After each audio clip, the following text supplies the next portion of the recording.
You're listening to The Uncrucified, a fanfiction written and narrated by author Angela R. Sasser.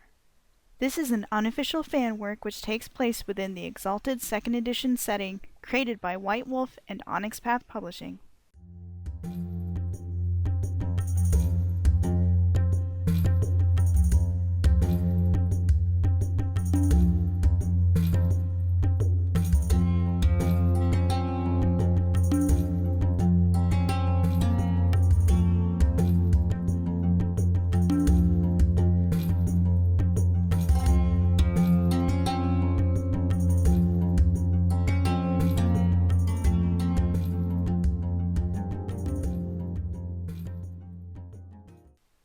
Entry 8.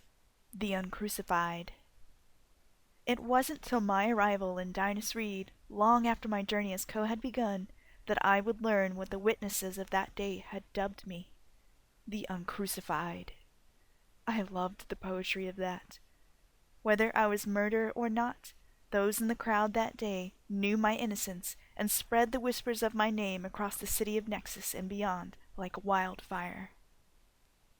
In my first days as Co, I followed the rivers, venturing along the roads gathering slaves and runaways to me.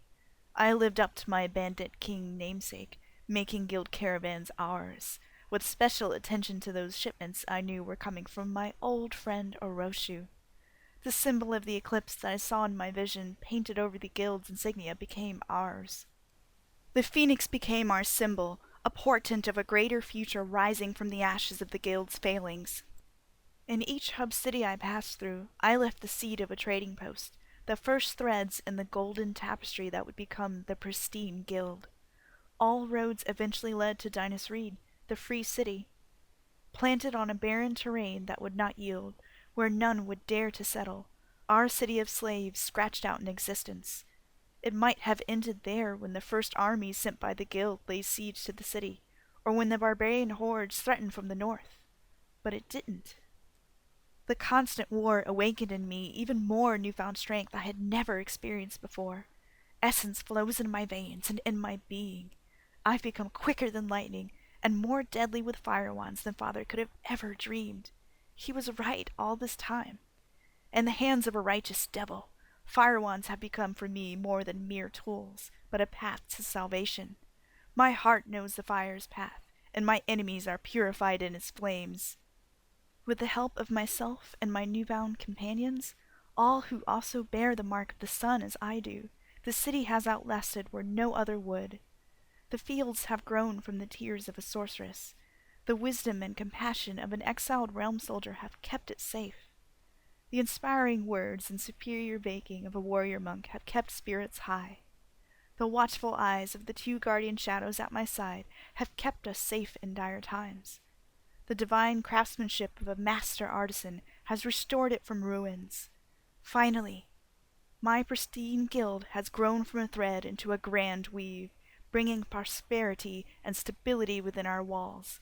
Our circle is complete, and with them at my side, I feel like we can accomplish anything.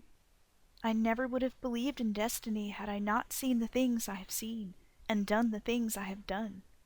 We discover new potential within ourselves every day.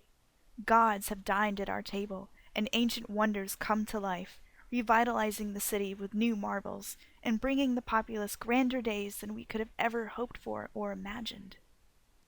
Some will say we are monsters, and I tell you now, this is false. I have seen real monsters. They are the greedy, who build their wealth atop the scarred backs of their fellow man. They are the fearful, who keep the world as it is through deception and murder. They are the blind who cannot accept what they do not understand. Some will call us gods, but this is also false. A god chose us to change the world, but we are only the instruments of this change. You, the people, are the perpetuators of change. Your dreams will shape the future of creation. Your children's children will be the drops of rain that turn into a deluge, each one inspired to be better and more enlightened than the last.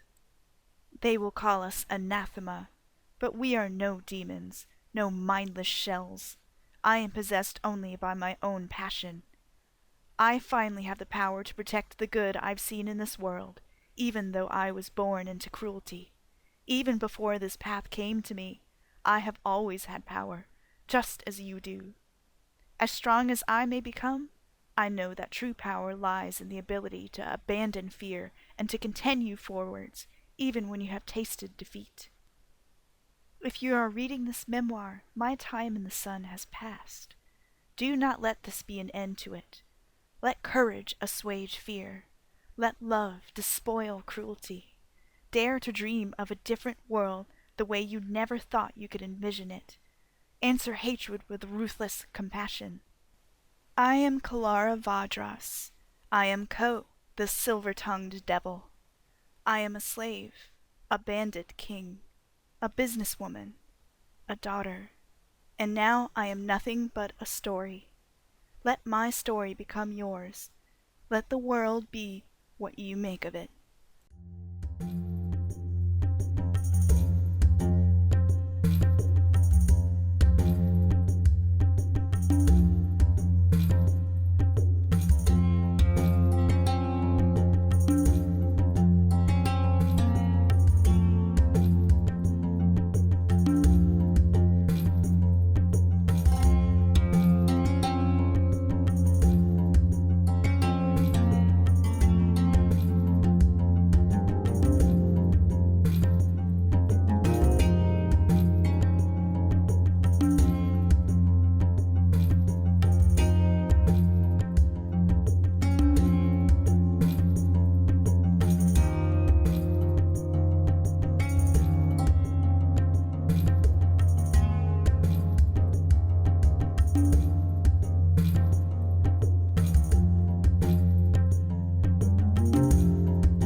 This has been The Uncrucified, written and narrated by Angela R. Sasser, with cover art by Angela R. Sasser. This work of transformative fiction was created, written, and recorded in audio format in the author's home studio in 2016 by Angela R. Sasser. Featuring music, Desert City by Kevin MacLeod, licensed under Creative Commons Attribution 3.0. If you would like to learn more about the story and the characters within, check out theuncrucified.angelasasser.com online for more adventures and artwork involving Kalara and her circle. Thanks for listening.